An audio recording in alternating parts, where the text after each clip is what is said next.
Deus está morto.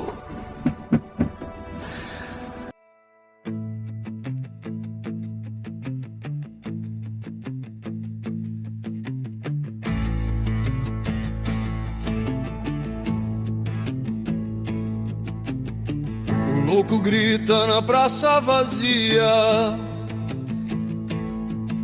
segura a lanterna, cego ao meio-dia. Diz que matamos o Deus que restava, e agora o nada é tudo que nos guiava.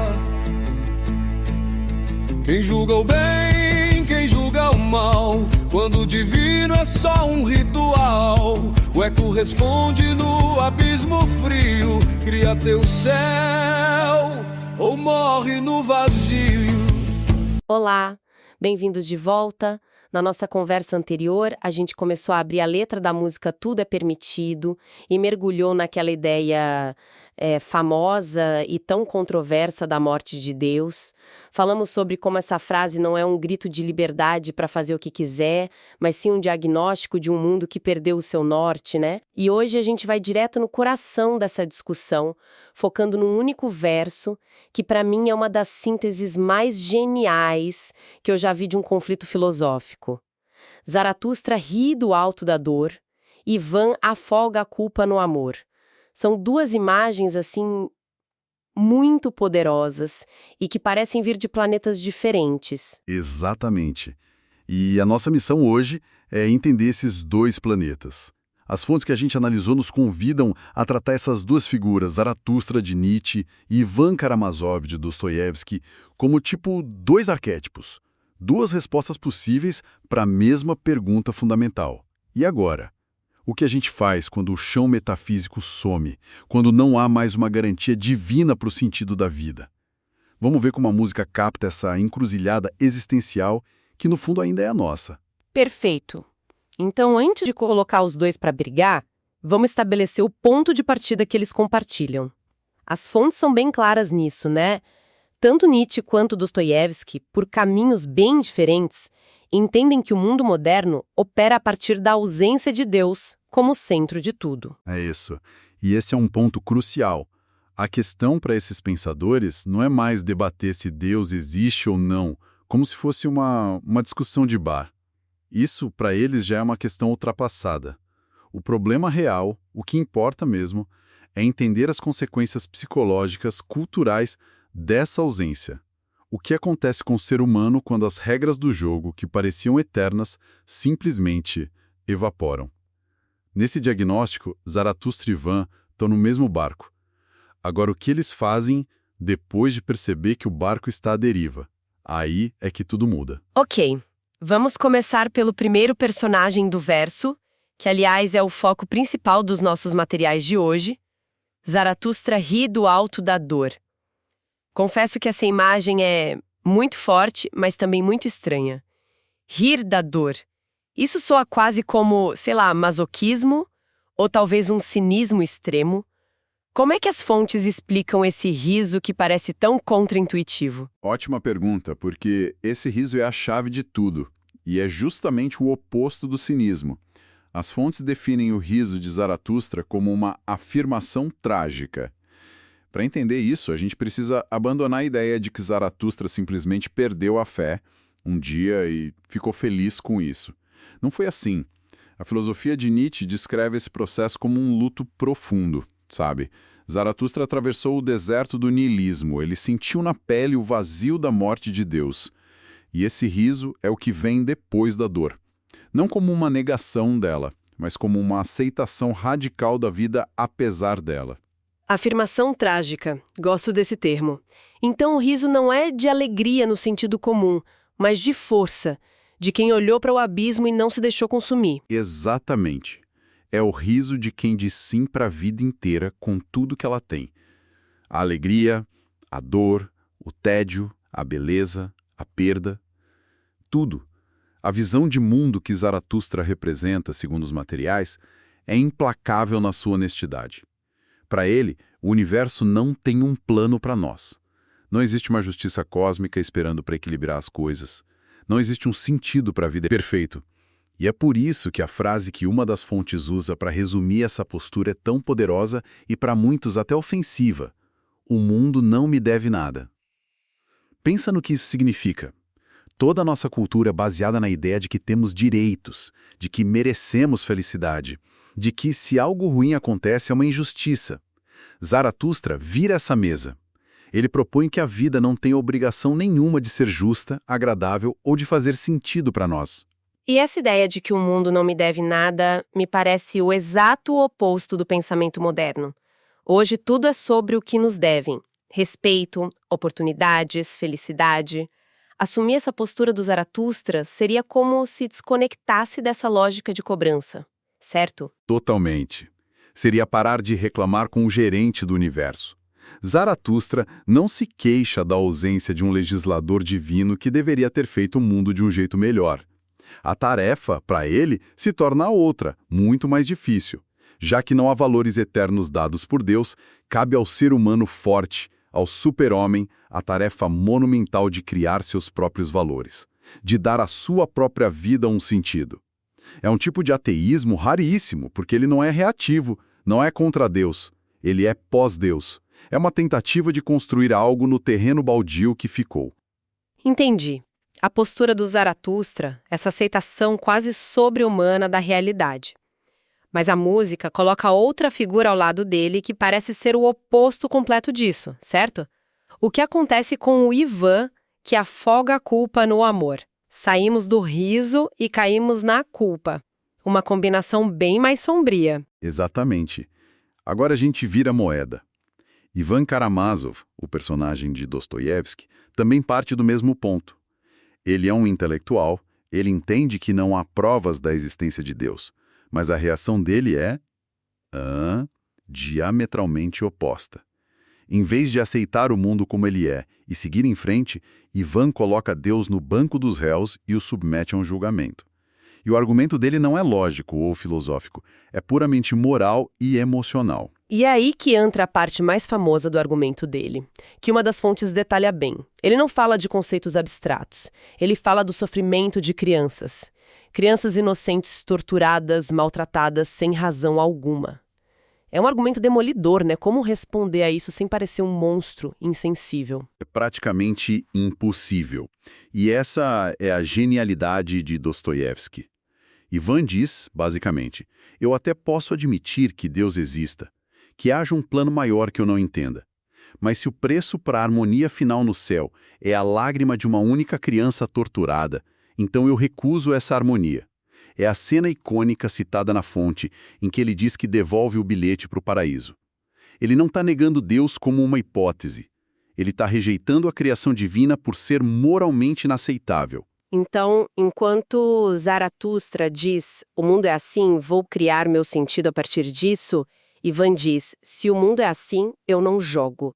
A criação está moralmente falida. Exatamente.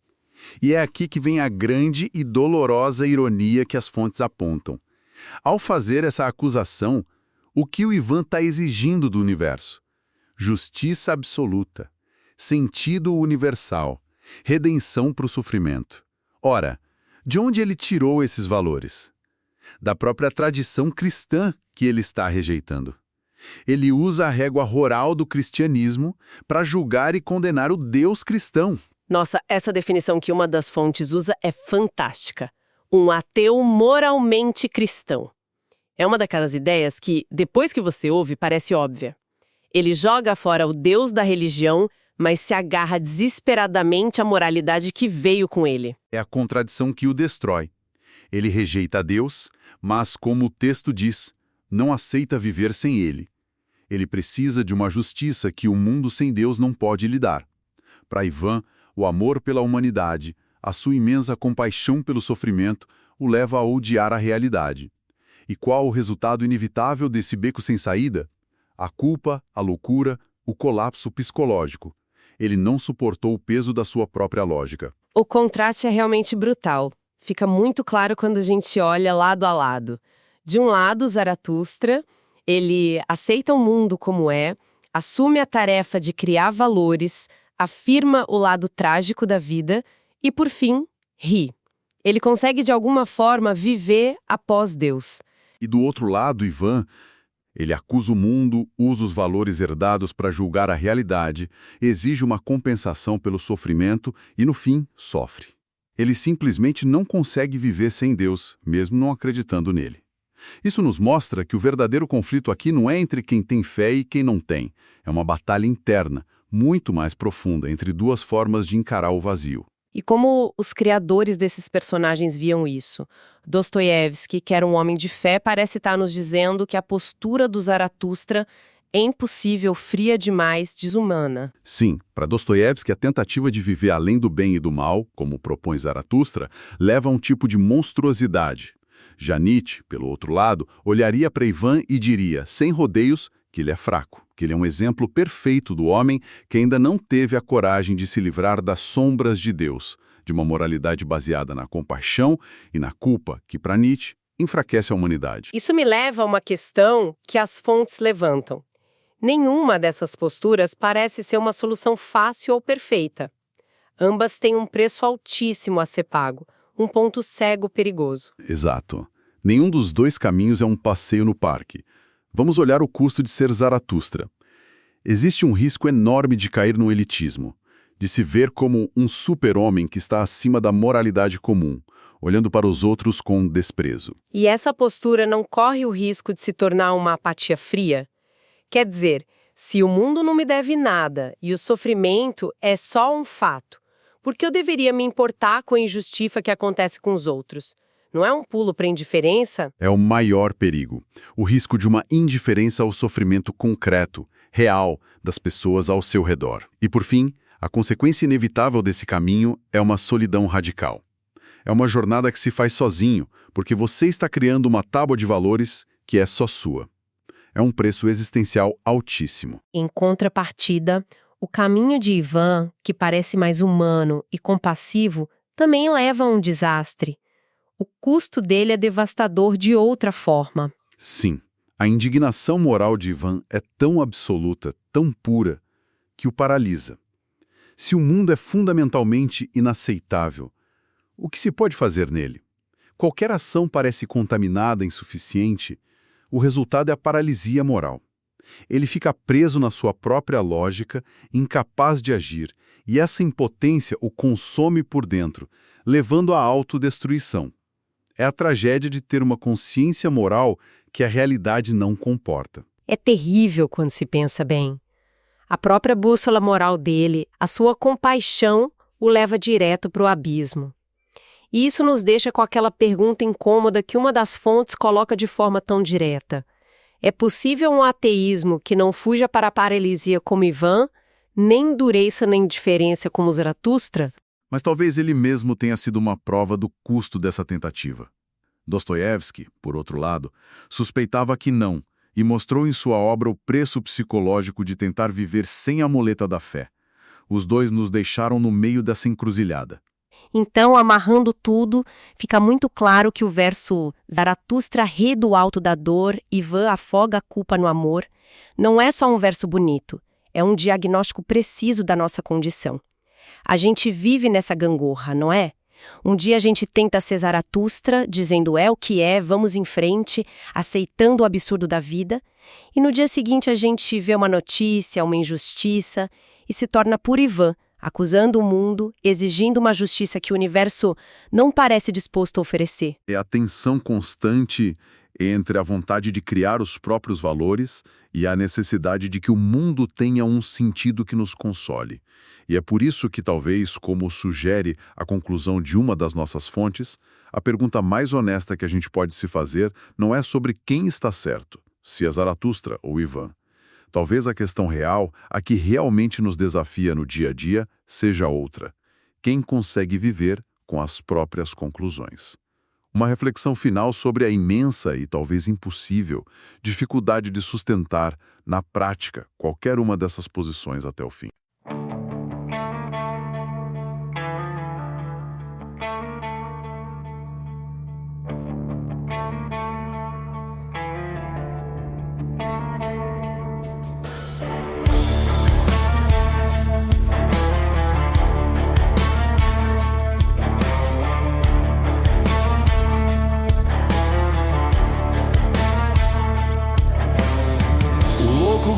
na praça vazia, segura a lanterna cego ao meio-dia. Diz que matamos o Deus que restava, e agora o nada é tudo que nos guiava. Quem julga o bem, quem julga o mal, quando o divino é só um ritual. O eco responde no abismo frio. Cria teu céu ou morre no vazio.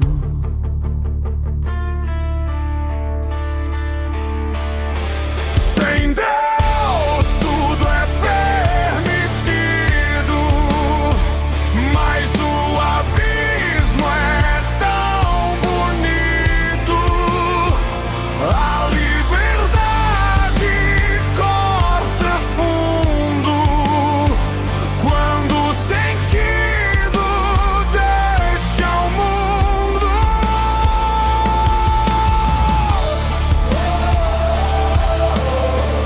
Deus está morto em mim, e agora eu tenho que existir.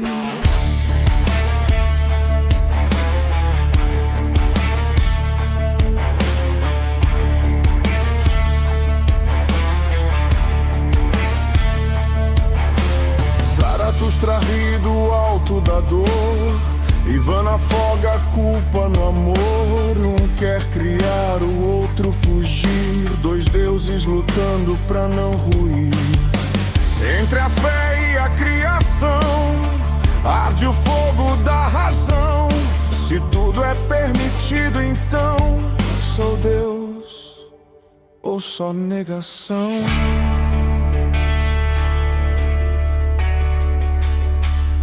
Sem Deus tudo é permitido, mas o abismo é tão bonito. A liberdade corta fundo quando o sentido deixa o mundo.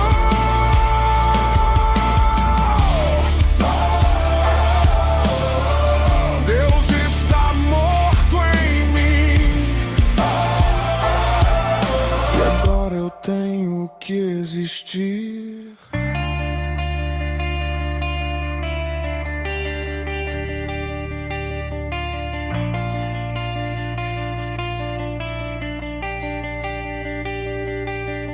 O homem matou o eterno, consciência e solidão.